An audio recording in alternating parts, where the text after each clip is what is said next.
आज आपण बनवूया न्यूट्रिशन युक्त मोड आलेल्या मुगाची उसळ। मोड आलेल्या मुगाची उसळ, मुगाला मोड कसे आणायचे पहिले ते मी तुम्हाला सांगते।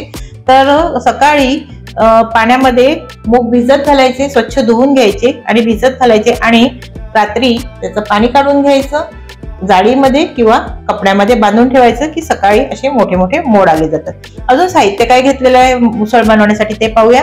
कोथिंबीर घेतलेली आहे, टोमॅटो घेतलेला आहे, कांदा घेतलेला आहे, एक ओल्या नारळाचा चव घेतलेला आहे, ऑप्शनल आहे, असेल तर घाला, जरुरी नाही, गरजेचं नाहीये म्हणजे।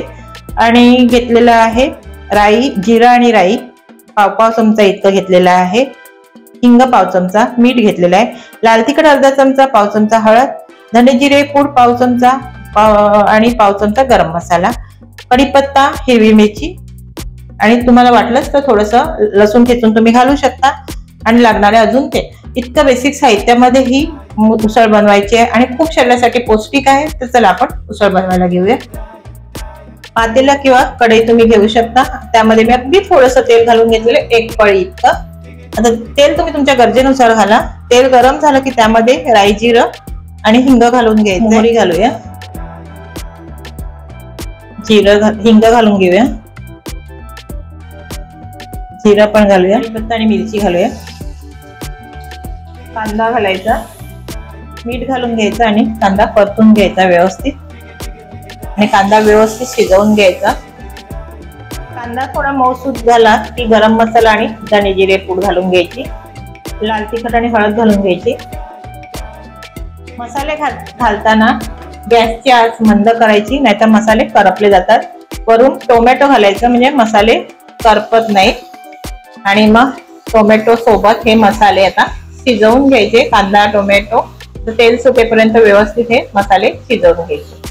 हे खूप छान अशी ही बेसिक मसाल्यामध्ये ही मुगाची उसळ होते। आणि तुम्ही माझ्या चॅनलवर नवीन असाल, माझं चॅनल सबस्क्राईब केलं नसेल तर सबस्क्राईब करा, लाईक करा आणि वर बेल आयकॉन दिलेला आहे तेही दाबायला विसरू नका। आणि टोमॅटो मस्त शिजलेलं आहे, तेल पण सेपरेट झालेलं आहे। आता हे मोड आलेले मूग घालून घ्यायचे आणि व्यवस्थित मिक्स करून घ्यायचे।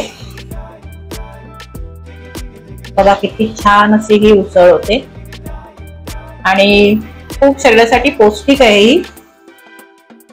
आणि मूग हा कडधान्यामधला प्रकार आहे, हा शरीरासाठी खूपच चांगला असतो। कुठलंही कडधान्य घेताना आपण बनवताना मोड आणून जर खाल्लं तर शरीरासाठी खूप फायदेशीर आहे। आता आपल्याला ह्यामध्ये अगदी जरासं पाणी घालायचंय, कारण मूग व्यवस्थित शिजले पाहिजेत आणि खाली करपू नये म्हणून अगदी ह्या वाटीने पाव वाटी एवढं पाणी घालून घेतलं। आणि आता ह्याला झाकण लावायचं आणि 7 ते 8 मिनिटं मध्ये शिजून होतात। जास्तीत जास्त 10 मिनिटांमध्ये मूग शिजून होतात। आता ह्याला 10 मिनिटांनी आपण उघडून पाहायचं। 10 मिनिटं झालेली आहेत आणि बघा मस्त मूग पण शिजलेले आहेत बघा। पण चेक करूया, गरम खूप आहेत बघा। मूग कुठला जातो म्हणजे शिजलेले आहेत आणि मूग एकदम पीठ नाही करायचं, थोडेसे असे फुटले म्हणजे हे शिजलेले आहेत। आता ह्यामध्ये आपल्याला घालून घ्यायचे कोथिंबीर आणि ओला नारळ। जसं मी बोलली की ओला नारळ ऑप्शनल आहे, असेल तर घाला, थोडंसं घालते मी आणि वरून मग गार्निशिंगला ठेवते। आणि थोडीशी कोथिंबीर घातली तर थोडंसं टेस्ट पण चांगलं येते आणि पाहायला पण छान वाटते भाजी। कोथिंबीर आणि नारळ घातल्यानंतर थोडंसं परतून घ्यायचं, जास्त वेळ नाही परतायची, कारण कोथिंबीरचा मग रंग बदलला जातो आणि कोथिंबीर अशीच खायला छान वाटते थोडीशी कच्ची असल्यावरच। तर किती छान अशी बघा उसळ झालेली आहे। अशा पद्धतीने तुम्ही मुलांना बनवून द्या टिफिनसाठी, चपाती सोबत खूप छान ही लागते उसळ, किंवा वरण भात आणि उसळ, किंवा अशीच नाश्त्याला पण छान, खूप पौष्टिक आहे। तर ही अशी तुम्ही ब्रेकफास्ट म्हणून पण बनवून खाऊ शकता।